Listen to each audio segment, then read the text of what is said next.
بسم اللہ الرحمن الرحیم۔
إنك لا تهدي من أحببت ولكن الله يهدي من يشاء وهو أعلم بالمهتدين.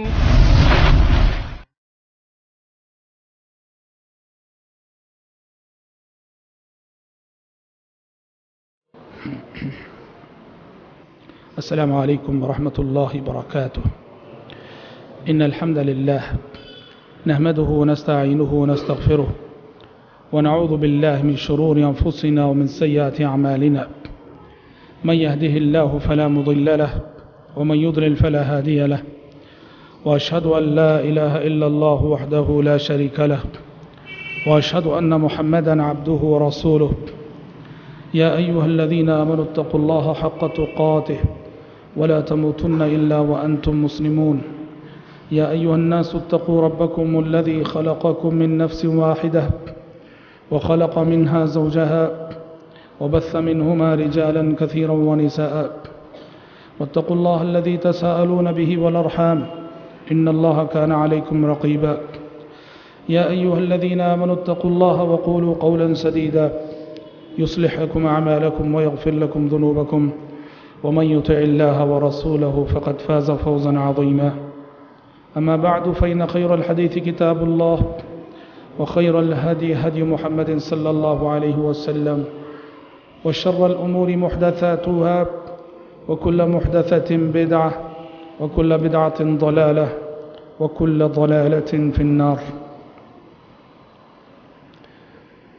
اللہ تعالیٰ کا بے انتہا شکر و احسان ہے جس کی توفیق اور مدد سے دروس سیرت کا یہ سلسلہ الحمدللہ کامیابی کے ساتھ آگے بڑھ رہا ہے. کل کے درس میں ہم نے یہ باتیں سنی تھیں کہ مشرکین مکہ کی جانب سے نبی کریم صلی اللہ علیہ وسلم کو اور آپ کے صحابہ کو کیسی کیسی اذیتیں پہنچائی گئیں، کیسے انہیں ستایا گیا اور کیسے انہیں مکے سے باہر نکلنے پر مجبور کیا گیا. اور آخری بات جو کل کے درس میں بتائی گئی تھی وہ یہ تھی کہ جب مسلمان مکے میں مشکل حالات سے گزر رہے تھے تو ان مشکل حالات کے وقت اللہ کی بہت بڑی مدد آئی حبشہ کے بادشاہ نجاشی کے قبول اسلام کی شکل میں، اور یہ یقیناً اسلام کی بہت بڑی فتح تھی، بہت بڑی جیت تھی کہ شاہ حبش نجاشی مسلمان ہو گئے. اب آگے کی گفتگو ہماری یہ ہے کہ جس طرح اللہ تعالیٰ کی نصرت اور اس کی مدد اور تائید سے شاہ حبش نجاشی کا اسلام لانا ایک بہت بڑی جیت اور بہت بڑی فتح تھی، تو خود مکے کے اندر دو ایسے واقعات ہو گئے کہ جن واقعات نے مشرکین مکہ کی کمر توڑ کر رکھ دی. کیا واقعات ہیں؟ سب سے پہلا واقعہ نبی کریم صلی اللہ علیہ وسلم کے سگے چچا اور مکہ کے ایک معزز شہری حمزہ رضی اللہ عنہ کا اسلام لانا. ان حالات میں جب مکے کی سرزمین تنگ ہو رہی تھی، اور بات یاد رکھو اللہ کا قانون ہے، اللہ کا قانون ہے اور اللہ کی سنت ہے، حالات جتنے مشکل آئیں گے نا، مشکل حالات کے بعد آپ کوئی نہ کوئی بشارت اور خوشخبری ضرور سنیں گے۔ اللہ کا قانون ہے ان مع العسر یسرا، ہم نے دنیا میں آسانیاں مشکلات کے ساتھ ہی رکھی ہیں، ان مع العسر یسرا۔ مکے میں ایسے مشکل حالات تھے، اور ایسے میں حضرت حمزہ کا اسلام لانا بہت بڑی جیت، بہت بڑی کامیابی اور اسلام کی بہت بڑی فتح تھی۔ کیسے مسلمان ہوئے؟ ابو جہل نے نبی کریم صلی اللہ علیہ وسلم کو ایک مرتبہ گالیاں دیں، آپ صلی اللہ علیہ وسلم کا برا بھلا کہا، اور آپ صلی اللہ علیہ وسلم جب خاموش رہے تو اس نے آپ پہ وار کر دیا، حملہ کر دیا۔ اس واقعے کی اطلاع حضرت حمزہ کو ہوئی، جو اس وقت ابھی کافر تھے صحیح، لیکن اپنے بھتیجے کی محبت دل میں تھی۔ جب سنا کہ ابو جہل نے آپ کے بھتیجے کے ساتھ ایسا سلوک کیا ہے تو حضرت حمزہ ابو جہل کے پاس گئے، جا کر اس سے انتقام لیا، اس سے بدلہ لیا، اور آ کر پیارے نبی سے عرض کرنے لگے بھتیجے محمد خوش ہو جاؤ، میں نے ابو جہل سے تمہارا انتقام اور تمہارا بدلہ لے لیا ہے۔ پیارے نبی نے اپنے چچا سے کہا چچا جان آپ ابو جہل سے انتقام لے کے مجھے خوش کرنا چاہتے ہیں، مجھے ان باتوں سے خوشی نہیں ہوگی، مجھے خوش کرنا چاہتے ہو تو میری خوشی آپ کے اسلام لانے میں ہے، آپ اسلام لائیے میں خوش ہوتا ہوں۔ یہ سن کر حضرت حمزہ مسلمان ہو گئے۔ بہت بڑا سبق اس واقعے سے ملا۔ کیا سبق؟ دیکھیے، داعی اور مبلغ کو چاہیے کہ جو مدعو ہوتا ہے، جس کو ہم سمجھا رہے ہوتے ہیں، اس کے جذبات سے فائدہ اٹھائیں۔ انسان جب جذبات سے مغلوب ہوتا ہے، جذبات میں ہوتا ہے، تو بات جلدی اثر کرتی ہے۔ حضرت حمزہ یہاں بھتیجے کی محبت کے جذبات سے مغلوب تھے، وہ نبی کریم صلی اللہ علیہ وسلم کو کسی طرح خوش کرنا چاہ رہے تھے۔ پیارے نبی نے ان جذبات کا فائدہ اٹھایا، دیکھا کہ میری محبت چچا کے دل میں موجزن ہے، اب وہ کسی بھی صورت مجھے خوش دیکھنا چاہتے ہیں، خوش کرنا چاہتے ہیں۔ اس جذباتی موقع سے فائدہ اٹھا کے کہا چچا اگر آپ مجھے خوش کرنا چاہتے ہیں تو میری خوشی اس بات میں ہے کہ آپ مسلمان ہو جائیں۔ یہ بہت بڑا نقطہ ہے۔ دعوت و تبلیغ کے میدان میں آپ سامنے والے کے جذبات سے فائدہ اٹھائیں۔ کیسے؟ اس کی ایک مثال میں دیتا ہوں۔ فرض کرو کہ آپ کا کوئی غیر مسلم دوست ہے، آپ اس کو اسلام کی تبلیغ کرنا چاہتے ہیں، اسلام کی دعوت دینا چاہتے ہیں، اس کے جذبات سے کیسے فائدہ اٹھائیں گے آپ؟ فرض کرو کہ اس کے گھر کوئی حادثہ ہو گیا، اس کے نوجوان لڑکے کا انتقال ہو گیا، اس کی بیوی کا انتقال ہو گیا، اس کے بھائی کا انتقال ہو گیا۔ اب معلوم ہے کسی بھی گھر میں وفات کا حادثہ ہو جائے تو یہ بڑے جذبات کا موقع ہوتا ہے، بڑے جذبات کا موقع ہوتا ہے۔ آپ جائیے ایسے موقع پہ اور اس کے جذبات سے فائدہ اٹھا کر دعوت دیجئے۔ کیسے دعوت دیں گے آپ اس موقع سے اس سے سوال کیجئے تمہارا لڑکا جسے کل تم جلا کر آئے ہو کہاں گیا ہے، کس عالم میں گیا ہے؟ یہیں سے آپ آخرت کی بات شروع کیجئے۔ کہا کہ جس عالم میں تمہارا لڑکا گیا ہے، جس عالم میں تمہارا بیٹا گیا ہے، شریعت اسی کو عالم آخرت کہتی ہے۔ یہ ایک سفر ہے، وہ ایک عالم ہے جہاں آنے والا ہے، اور آپ اس کو یہ سمجھائیے کہ یاد رکھو کل تم جو اپنے بیٹے سے جدا ہوئے ہو یہ عارضی جدائی ہے، ٹیمپروری جدائی ہے۔ تم اپنے بیٹے سے پھر مل سکتے ہو، تم اپنے بیٹے سے دوبارہ ملاقات کر سکتے ہو، مل سکتے ہو، لیکن ملنے کی شرط یہ ہے کہ اس دنیا میں ایمان لا لو، اللہ کی توحید کو قبول کر لو۔ ایمان لا لو گے، تم جیسے ہی انتقال کرو گے قیامت قائم ہونے سے پہلے عالم برزخ میں اللہ تعالیٰ تمہیں ملا، کیونکہ عقیدہ ہے عالم برزخ میں مومن آپس میں ایک دوسرے سے ملتے ہیں۔ پیارے نبی نے فرمایا کہ تم میں سے کوئی کسی کو اگر کفن پہنائے اچھا کفن پہناؤ، کیونکہ یہ جو میت ہیں، یہ مرے ہوئے لوگ ہیں، یہ عالم برزخ میں آپس میں انہی کفنوں میں ایک دوسرے کے پاس آیا جایا کرتے، ملا کرتے ہیں۔ عالم برزخ میں اللہ ملاتا ہے، حشر کے میدان میں اللہ ملا تھا جب قرآن یہ کہتا ہے الاخلاء یومئذ بعضهم لبعض عدو الا المتقین. حشر کے میدان میں جگری دوست کا دشمن ہوگا, بھائی کا دشمن ہوگا. ہاں متقی لوگ, اللہ کے مومن بندے, حشر کے میدان میں بھی اللہ انہیں آپس میں ایک دوسرے سے ملائے گا. ان کی محبت وہاں بھی رنگ دکھائے گی, ان کی رشتہ داری وہاں بھی رنگ دکھائے گی. آپ اس کو سمجھائیے کہ اگر ایمان لا لو گے, توحید قبول کر لو گے, یہ جدائی تمہارے بیٹے کی تم سے عارضی ہے, رب العالمین بہت جلد تمہیں تمہارے بیٹے سے ملائے گا. یہ دعوت پیش کرنے کا انداز ہوتا ہے. جذبات کا جو موقع ہوتا ہے, جذبات کے موقع سے آپ فائدہ اٹھائیے. پیارے نبی نے دیکھا کہ حمزہ رضی اللہ عنہ بھتیجے یعنی خود آپ صلی اللہ علیہ وسلم کی محبت کے جذبات سے مغلوب ہیں اور آپ کو کسی طرح سے خوش کرنا چاہ رہے ہیں, تو فوراً پیارے نبی نے کہا کہ مجھے آپ نے ابو جہل سے انتقام لیا, اس سے خوشی نہ ہوئی, آپ مجھے خوش دیکھنا چاہتے ہیں, چچا جان ایمان لا لیجیے, میں خوش ہو جاؤں گا. اور حضرت حمزہ مسلمان ہو گئے. دوسری فتح اور دوسری بہت بڑی کامیابی جو مکے میں مسلمانوں کے ہاتھ آئی, وہ حمزہ رضی اللہ عنہ کے بعد عمر بن خطاب رضی اللہ عنہ کا اسلام لانا. عمر بن خطاب رضی اللہ عنہ کا قبول اسلام یقیناً مکی سماج میں, مکی معاشرے میں اسلام کی بہت بڑی جیت, مسلمانوں کی بہت بڑی فتح, اللہ کی بہت بڑی نصرت اور اللہ کی بہت بڑی تائید تھی. اور عمر فاروق رضی اللہ عنہ کیسے مسلمان ہوئے؟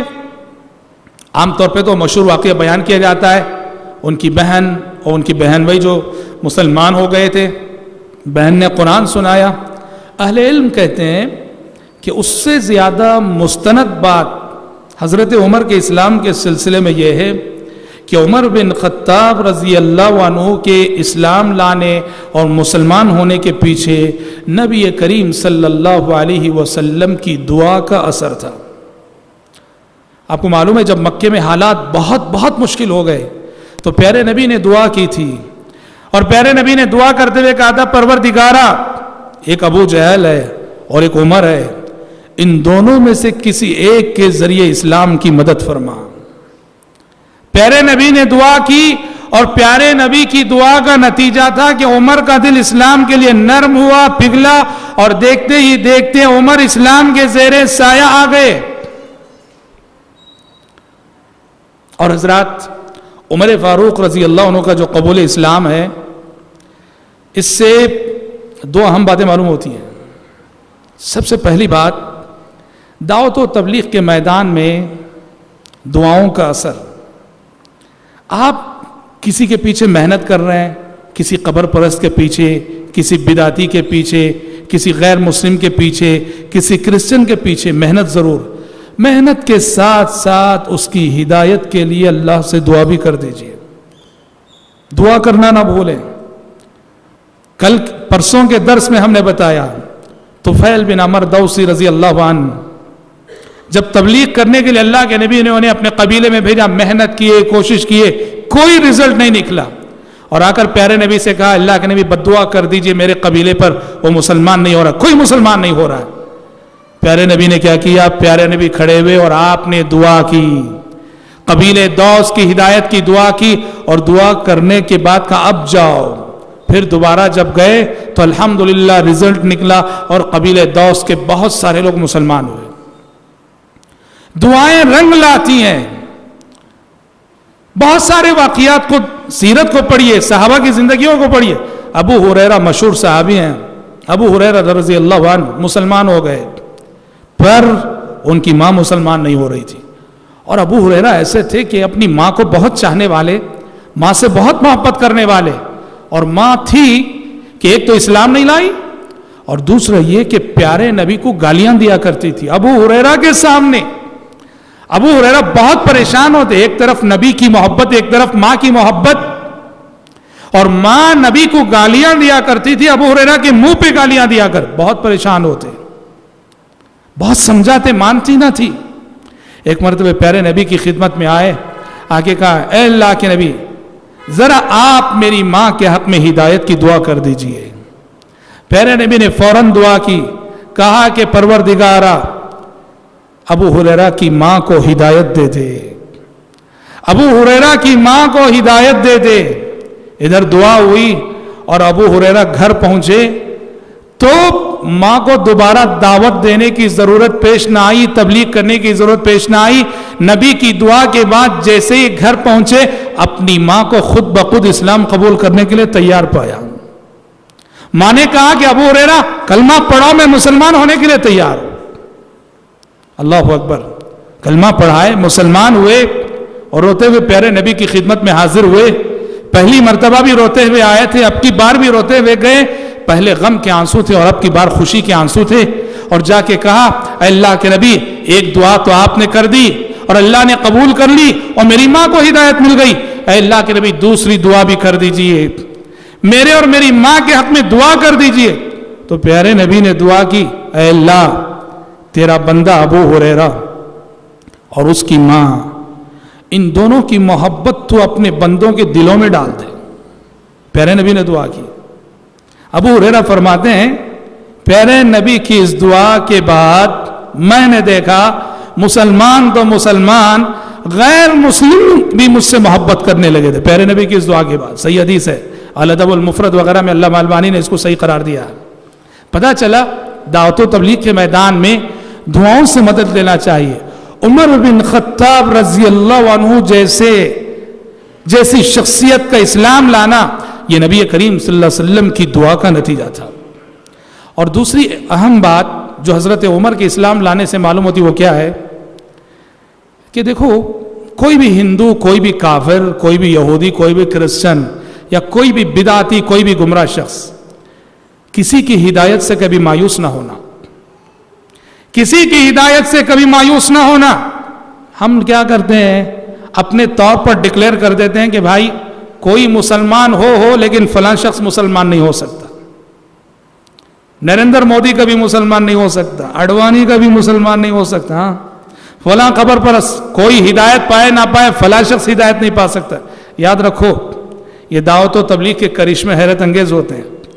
آج ہندوستان میں RSS کے جتنے بڑے لیڈر ہیں سب کے گھروں میں اسلام پہنچا ہوا ہے. کسی کا بیٹا مسلمان, کسی کی بیٹی مسلمان, کسی کی پوتری مسلمان.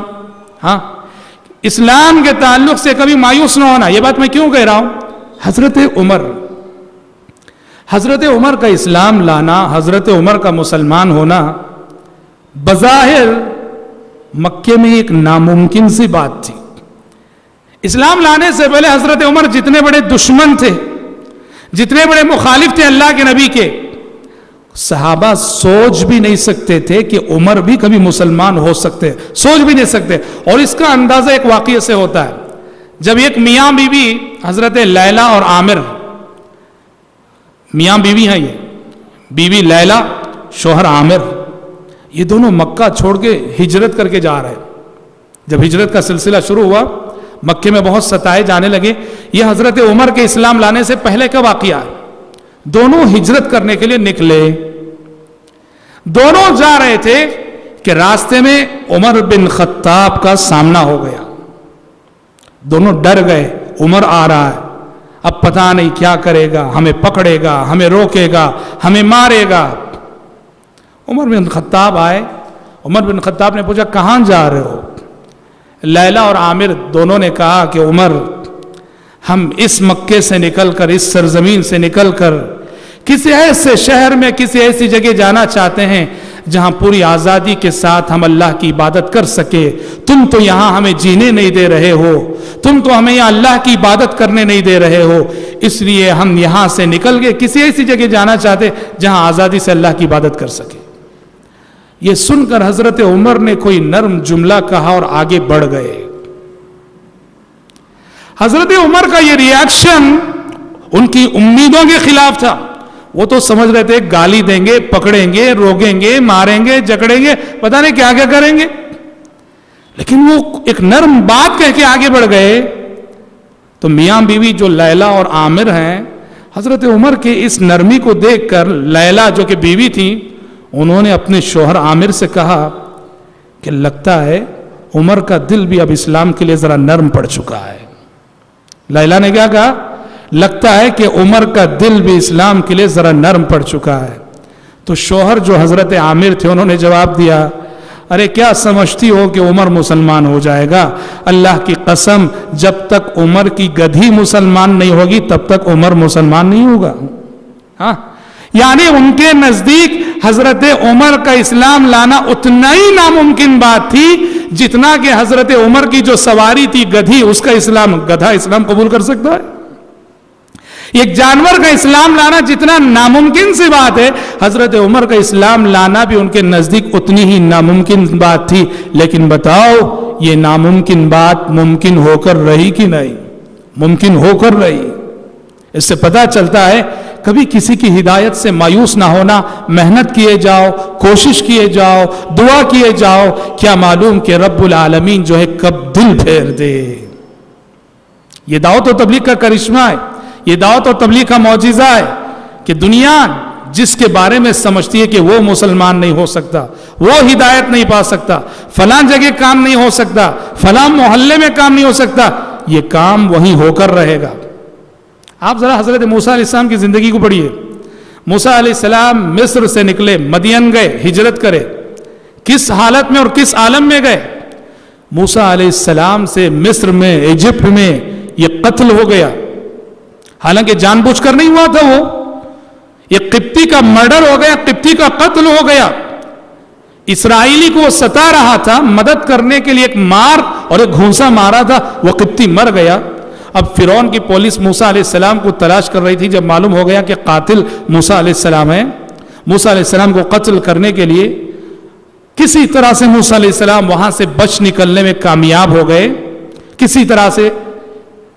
اب آپ بتاؤ، موسیٰ علیہ السلام کو جب نبی بنایا گیا، ان کے سر پہ نبوت کا تاج رکھا گیا، آپ بتاؤ موسیٰ علیہ السلام کے لیے دعوت کا کام، تبلیغ کا کام مشکل سے مشکل اگر ہو سکتا تھا کہاں؟ مصر میں. کیونکہ مصر سے اس حالت میں نکلے کہ فرعون کی پولیس انہیں ڈھونڈ رہی تھی، فرعون کی پولیس انہیں تلاش کر رہی تھی، قتل کرنے کے لیے، مارنے کے لیے، بدلہ لینے کے لیے. جان بچا کے ایجپٹ سے نکلے. اب موسیٰ علیہ السلام کے لیے دعوت کا کام اگر کہیں مشکل سے مشکل ہو سکتا تھا تو ایجپٹ اور مصر میں تھا. لیکن جب اللہ نے انہیں نبی بنایا، رسول بنایا، تو کہا موسیٰ سب سے پہلے تمہیں ایجپٹ ہی جانا ہے، مصر ہی جانا ہے، اور اسی دربار میں جانا ہے جس دربار میں تمہارے قتل کے مشورے ہو رہے تھے. دیکھو یہ چیز ہے، یہ دعوت و تبلیغ کا معجزہ ہے کہ دنیا جس کے بارے میں سمجھتی ہے کہ وہ ہدایت نہیں پا سکتا، اللہ انہیں ہدایت دے گا.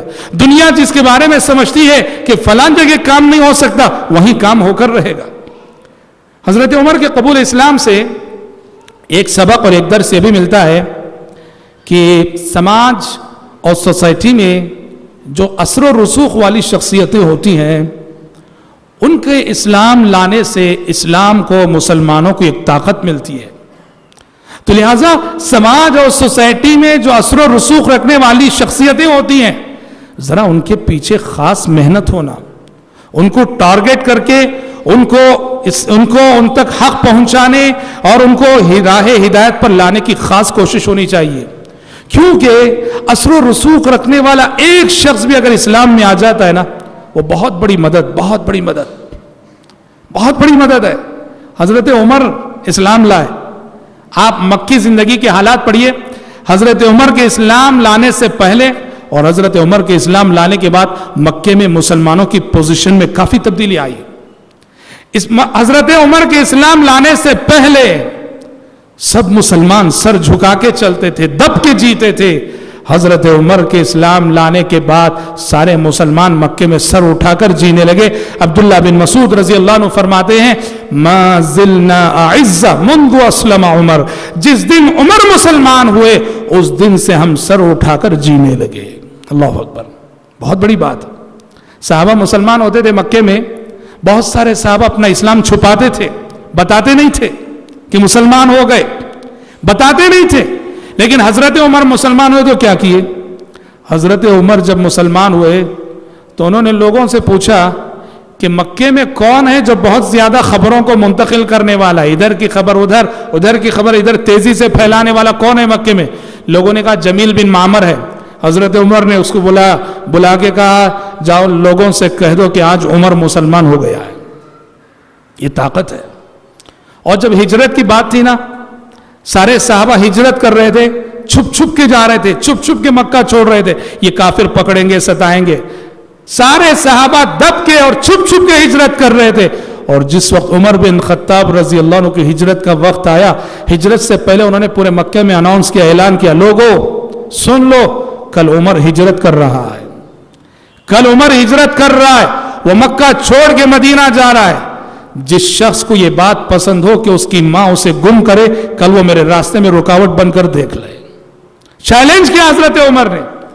واقعتاً عمر بن خطاب رضی اللہ عنہ جیسی شخصیت کا اسلام بہت بڑی فتح تھی. اس طرح میرے بھائیوں, سوسائٹی اور سماج میں جو بااثر شخصیتیں ہوتی ہیں ان کے پیچھے خاص محنت ہونی چاہیے. یہی وجہ تھی کہ مکے میں اسلام کو تقویت کی جب ضرورت پڑی, پیارے نبی نے خاص دعا کی, کہا پروردگارا یہ ابو جہل ہے اور یہ عمر ہے, ان دونوں میں سے کسی ایک کے ذریعے اسلام کی مدد فرما.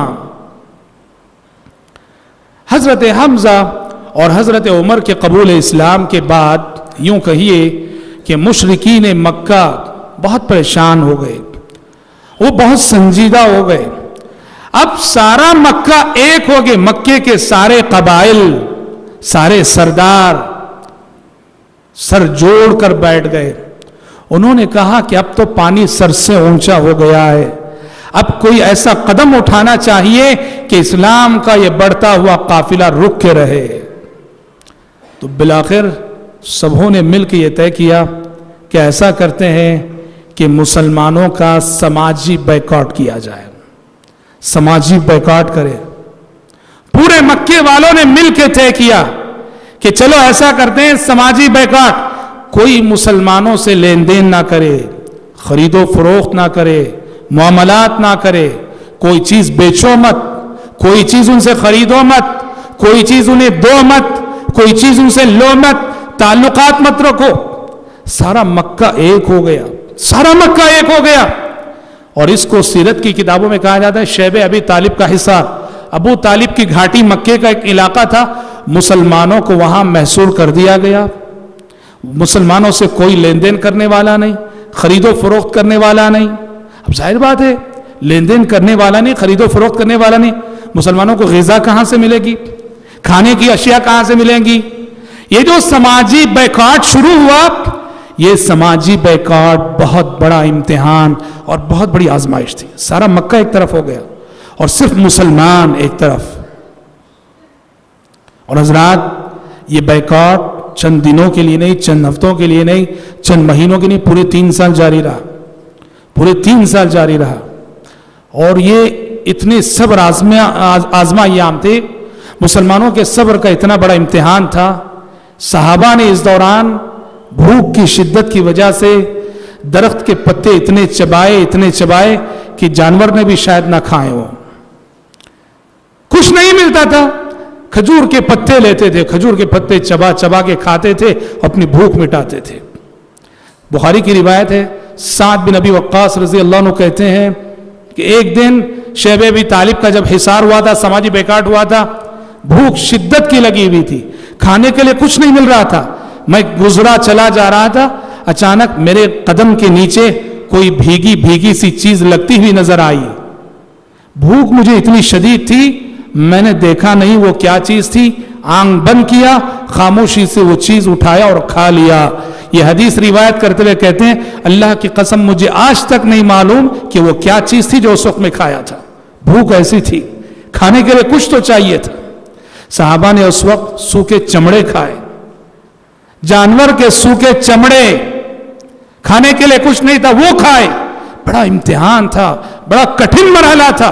لیکن اللہ اکبر, جیسے ہم نے کہا کہ اللہ اپنے بندوں کی مدد کبھی کافروں سے بھی کر دیا کرتا ہے. 3 سال گزرے تھے, کافروں میں بھی کچھ انسانیت نواز ہوتے ہیں, اخلاق والے ہوتے ہیں. مکے کا ایک کافر سردار اٹھ کھڑا ہوا, اس کا نام تھا مطعم بن عدی. مطعم بن عدی کافر سردار ہے, وہ اٹھ کھڑا ہوا. اس نے پہلے تو تلاش کیا کہ کون میرا ساتھ دے گا. اس کو ساتھ دینے والے 3-4 آدمی مل گئے, وہ بھی کافر, ابو البختری بن ہشام اور اس کے ساتھی.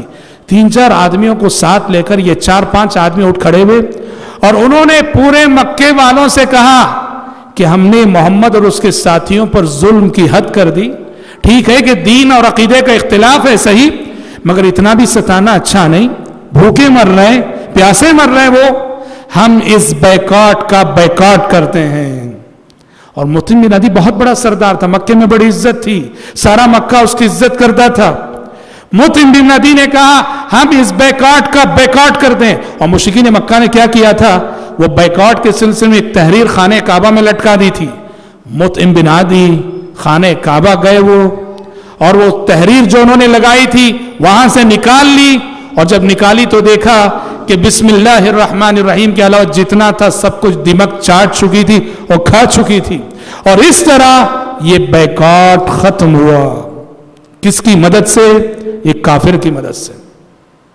میں انشاءاللہ مدنی زندگی میں بتاؤں گا. آگے بھی ایک اور جگہ مطعم بن عدی نے پیارے نبی کا ساتھ دیا، اور مدینے کی زندگی میں پیارے نبی نے مطعم بن عدی کے اس احسان کو یاد رکھ کے اس کا بدلہ دیا. اللہ اکبر. ہم بتائیں گے جب ہم مدنی زندگی پر بحث کریں گے. یہ بیکاٹ ختم ہوا، ایک امتحان ختم ہوا اور دوسرا امتحان آ گیا. میں آپ کو بتا دوں اس کے بعد کے جو ایام ہیں سیرت کے، یہ ہم سمجھتے ہیں پیارے نبی کی زندگی کے سب سے مشکل ترین ایام تھے. پیارے نبی کی زندگی کے سب سے کٹھن ترین مراحل تھے، جہاں پیارے نبی پر ایک امتحان کے بعد دوسرا امتحان، دوسرے امتحان کے بعد تیسرا امتحان، تیسرے امتحان کے بعد چوتھا، مسلسل بڑے امتحانات آئے. ابھی دیکھو ایک امتحان، ایک آزمائش، شیب ابی طالب کا حصار، سماجی بیکاٹ. یہ آزمائش ختم ہوئی تھی کہ اللہ کے نبی کو ایک بہت بڑا زخم لگا. وہ کیا زخم ہے جانتے ہیں؟ چچا ابو طالب کی وفات اور چچا ابو طالب کا انتقال.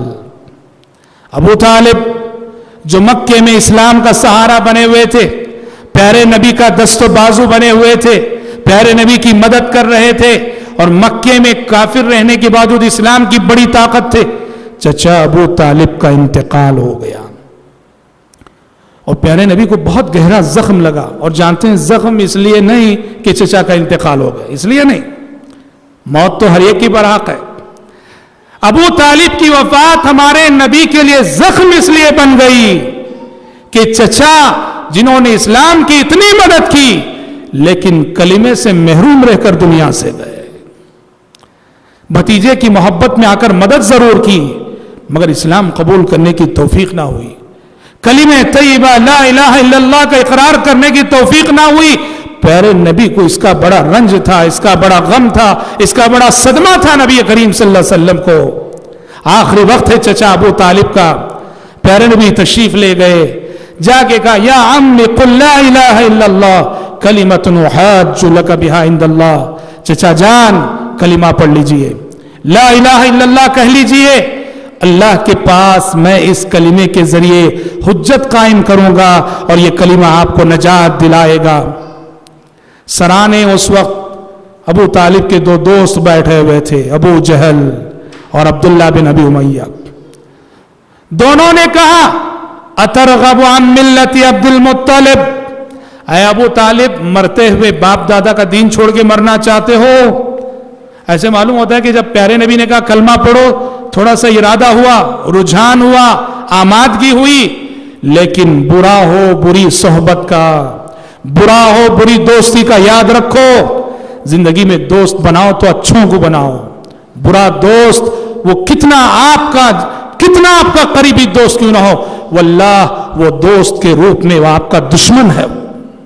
جو نیکی کے معاملے میں آپ کا ساتھ نہ دے، جو دین کے معاملے میں آپ کا ساتھ نہ دے، وہ دوست جو ہمیشہ جس کی دوستی کلبوں میں، جس کی دوستی شراب خانوں میں، جس کی دوستی پارکوں میں، جس کی دوستی نمازیں چھوڑ کر گزرتی ہو، یہ دوست نہیں. یاد رکھو زندگی میں دنیا میں آپ کا سب سے بڑا دشمن کون ہے؟ دنیا میں آپ کا سب سے بڑا دشمن کون ہے؟ دنیا میں آپ کا سب سے بڑا دشمن آپ کا وہ دوست ہے جس کی دوستی کبھی آپ کو پارک لے جاتی ہے، کبھی جو ہے شراب خانے لے جاتی ہے، کبھی گٹکا کھانے پہ آمادہ کرتی ہے، کبھی سینما تھیٹر لے جاتی ہے. یہ دنیا میں آپ کا سب سے بڑا دشمن ہے، بھلے سے آپ اس کو اپنا دوست سمجھتے ہو. پیارے نبی نے کہا چچا جان کلمہ پڑھ لیجئے، کلمہ پڑھ لیجئے. ہاں دوستی مزاروں کے پاس جاتے،